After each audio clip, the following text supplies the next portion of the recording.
هر ورځ دغه سیمه د اړمنو هیوادوالو د راټولیدنې شاهده ده.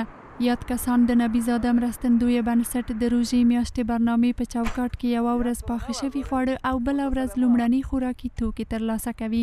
دغه بنسټ د خپلې روژې میاشتې برنامې په دوام د 2015 زیږدیز کال مارچ میاشتې 19 نیټه چې د روژې 19 سره برابریږي هم امروز 25 مارچ سال 2025 برابر به 25 ماه مبارک رمضان است و ماه مبارک رمضان هم در روزهای آخر خود قرار داره.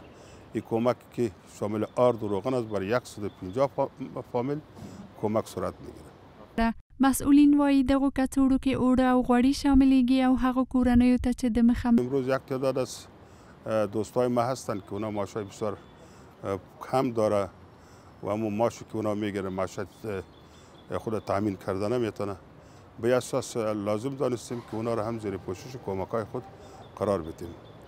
بنابراین به اساس هدایت جناب آقای کمال نبیزاده مؤسس بنیاد نبیزاده ما در تلاش هستیم که اشخاص و افرادی را باید شناسایی بکنیم که اونا واقعا هم مستحق کمک هستند.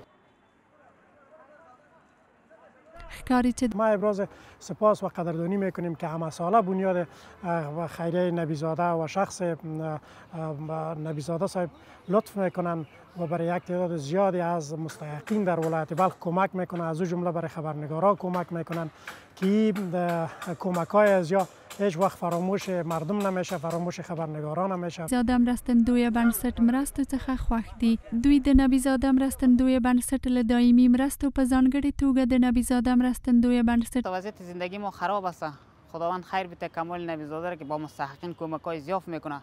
تشکری میکنم از آقای کمال نبیزاده. بسیار تشکری میکنیم از کمال نبیزاده که به ما فقیرا و به ما مسکینا کمک میکنه، یک همکاری میکنه. خدا اونها را داشته باشه، خدا زیاد بکنه.